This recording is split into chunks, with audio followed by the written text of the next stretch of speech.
G'day, it's Pete here, and today I wanted to take a look at the Spingold that just recently finished. It was a really interesting match, and it went down to just one imp. So the Zimmerman team won 126 to the Street team 125. The score here isn't quite right because of the appeal that I mentioned in the last one, worth 14 imps to the Street team. So Zimmerman takes it out by one imp. And there was lots of interesting boards. And you could delve in and look at the big swings, such as the 7 spades doubled down 6. But for me, there was a ton of excitement in these last 6 boards, which were all flat. Often you can have these things which are really exciting draws. So I want to delve in and look through a few of these last boards. But seeing as I've touched on it, I can't not talk about this first board.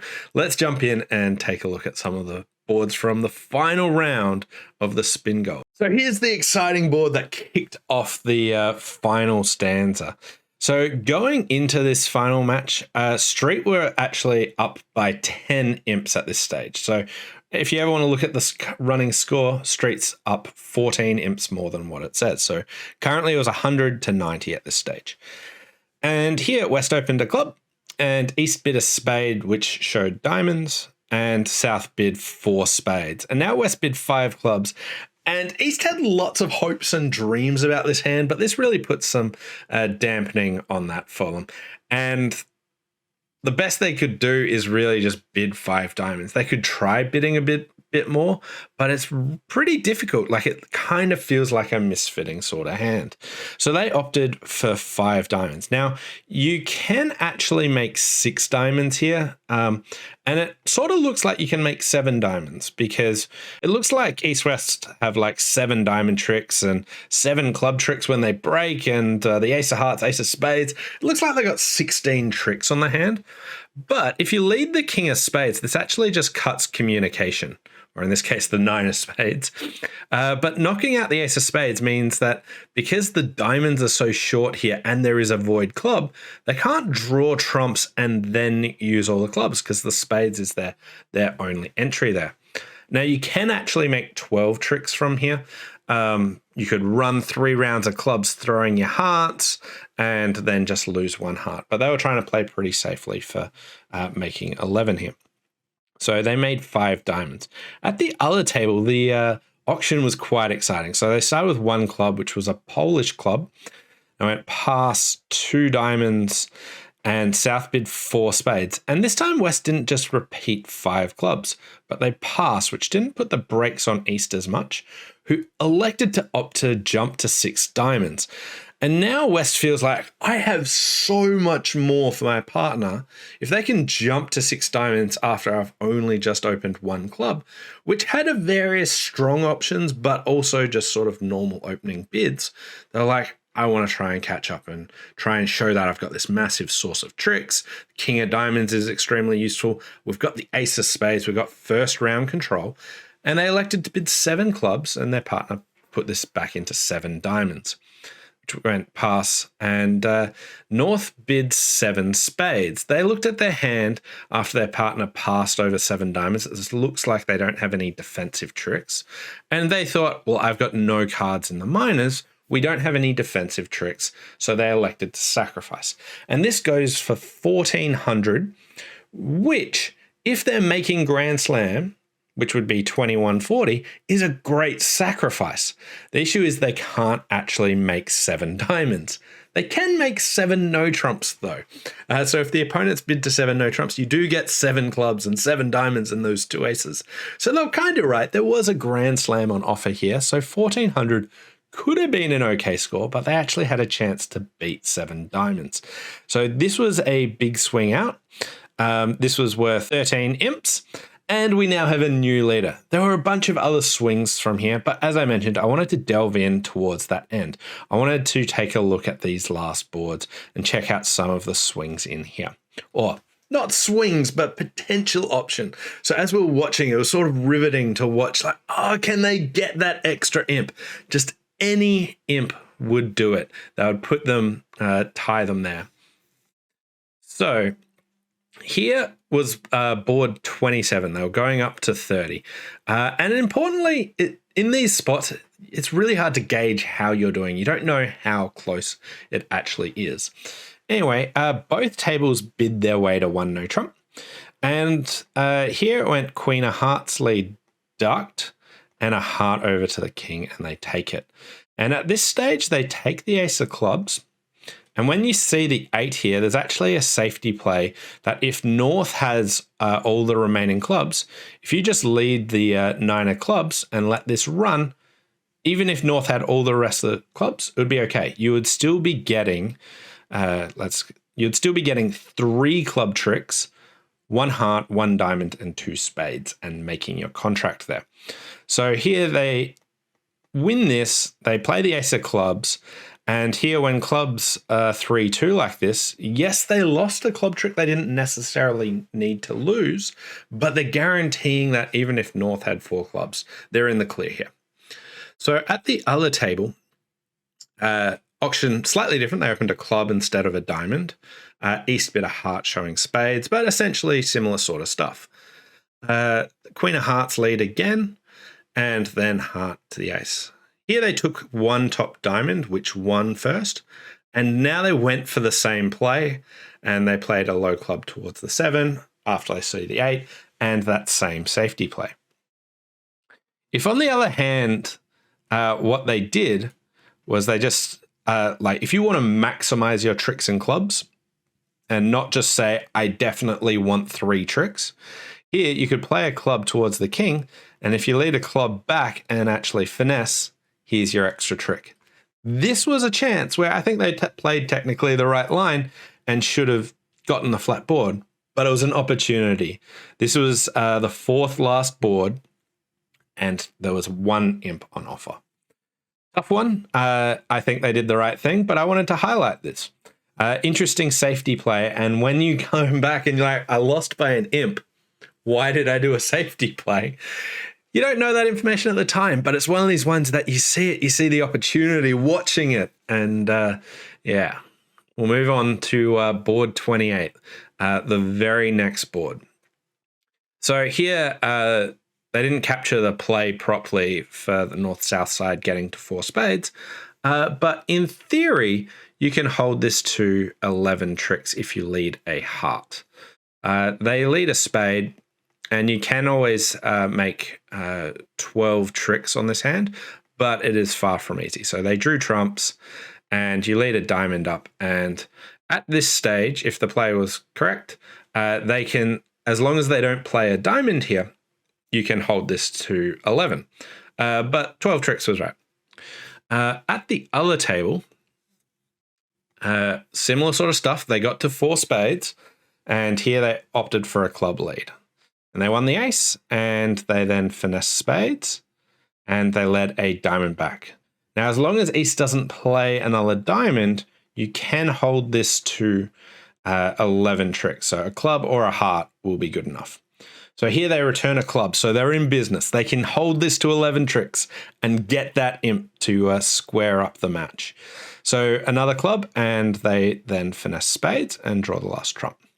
Now, the critical part of this comes at this stage. East has to find some discards. So what do they have to hold on to? So here, if they throw a diamond at any stage, what can happen, because South actually had a singleton diamond, is they can rough out the ace of diamonds. But it's not clear how many hearts you want to hold on to or what you want to guard. It might also look like you can throw a club here as well, and that it might seem pretty safe. But usually discarding down to a void isn't that great a thing to do. Twofold. Firstly, it might just help them guess what to do in the suit. Here they don't have any guess of being able to finesse or not, but in other positions it can. Also, if you discard down to a void, usually you're just postponing when you make that critical decision, but you have that risk that you're just giving them information about that particular suit. So they discard a heart and then another discard. So at this stage, to actually hold this to 11 tricks, East has to discard 2 hearts. Now, they can discard a club here, and then they can discard 2 hearts on the next 2 clubs, but they have to come down to a singleton king of hearts and ace 9 of diamonds to prevent their ace of diamonds being able to be roughed out. Now, if their partner didn't have the queen jack of hearts, coming down to a singleton king of hearts does not seem like a crash hot idea. Now, they let the diamond go, and from here, East gets to play a club over. They get that extra club, and then they rough a diamond, and the final 2 tricks are. So another flat board, one more chance for another imp goes begging. Now the final chance in this tournament, the second last board. So here, North opens a heart, and East overcalled a spade. Went pass, West bid 2 hearts, which most people would play this as a good raise of spades, but they were playing it as showing clubs. Double, 3 clubs, pass, pass, double for takeout, and South gets to 3 diamonds. At the other table, they didn't actually overcall, so it went 1 heart, pass, pass. West got in with 2 clubs, went double, they raised clubs, South doubled. West was still pretty interested here. They bid 3 diamonds.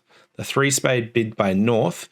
They hadn't found out that East had 5 spades here. And then West continued on to 4 clubs. Now, 4 clubs, after you lose ace king of hearts, you can get a heart ruff and lose the ace of diamonds as well for down 1.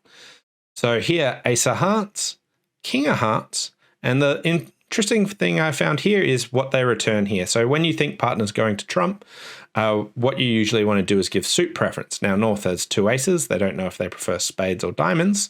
So what do? They return to their middle heart to highlight that, hey, you can choose which suit you actually want to do. So they rough in and then got a diamond for down 1. Now, back to the other table, which was in 3 diamonds. If they make 3 diamonds, that's a flat board. If they get an over trick in 3 diamonds, it's an extra imp to Zimmerman. If they beat 3 diamonds, that is 5 imps to the street team. So let's check out how the play actually went. So they started with a top club and there was a ruff. And they started with ace king of hearts. And then they trumped a heart and their hearts are all good. They now continued cross-ruffing. North-South do know that spades are 5-0 given the bidding. So they know that their trump quality is a bit under attack. They know that they're running into a bad spade break. So they're trying to collect their tricks separately here. So they get another ruff. And they play a winning heart, which they ruff in the shorthand. And now over ruff here. And here is the critical juncture. What should West do at this point? So, should they throw a club? Should they over ruff? You're probably not going to under ruff. If you want to try and work it out, try and pause the video here and work out what would you do in this spot. Now, you can see these diamonds up here. You can see the North cards. Your partner has overcalled a spade. You know the 6 of hearts is a winner here as well. So what they actually elected to do at the table was to overruff and then continue a diamond, which they finessed with the jack. And they played another heart and just threw a club away. Now, what this actually means is now North and South are out of clubs. So if you ruff, you can't force them to trump with the ace of diamonds. So what they did was they just played the queen of diamonds, getting rid of the 2 trumps. And this would work really well if your partner had the king of spades. Because if partner had the king of spades, yes, declarer can get the ace of spades. But after that, East can win the king, play a club over to you, and it's all good. But as it is, they get the ace king of spades and they get their 9 tricks here. If on the other hand, you throw a club away and don't overruff, there's not a lot North-South can do. If they can draw trumps, your hand's pretty high. So they won't be drawing trumps. They could play a spade, which you could potentially ruff, or they might try and play a club. And if they play a club and ruff here, and now play another winning heart and just throw something away, we can now ruff, and then we can draw trumps. And we've still got enough trumps that when you ruff the spade, you can draw the trump and now your hand's high. And you actually get all the rest of the tricks and beat the contract and get 5 imps. So all the way down to the second last board, they could actually do this. And it is a tough position. It's hard to work out what's going on, especially after all these boards. And I didn't touch on it, but the next board was actually a really interesting flat slam board. But bidding to slam was difficult. Both tables did it. And I really liked South's choice here. They just put a completely fatuous double of 5 hearts in. Double of 5 hearts would usually say, hey, partner, lead a heart. But South doesn't have anything. But also, South is pretty aware that it looks like they're going to be playing in spades. And East-West, if East-West are playing in spades, they're the one on lead. So it doesn't really matter. If East got in and played no trumps, again, South is on lead. It doesn't really matter. So their double was kind of meaningless, but they were trying to add confusion. And at some point, East-West has to try and build a heart trick. So it just sort of adds to those nerves there. Anyway, these were some of the really interesting hands from the Spingold. I love these really exciting draws here. There was just a 1 imp advantage, and you can look back and nitpick. It feels terrible if you're the team on the losing side, and you can go back and look at every opportunity you had that could have got 1 imp. But it's amazing viewing for the kibitzers, the people watching. So again, congratulations to the Zimmerman team. So the Zimmerman team were the team that won the World Championship, the Bermuda Bowl. From left to right, we've got Bass Driver, we've got Fernando Piedra, we've got Pierre Zimmerman, we've got Michael Kulkowski, Piotr Garis, and Stuart Brink. So congratulations to them. They're having a fantastic run. So exciting to see if they can keep it up. But I hope you enjoyed this review of the Spingold. Thanks all for watching, and we'll see you next time.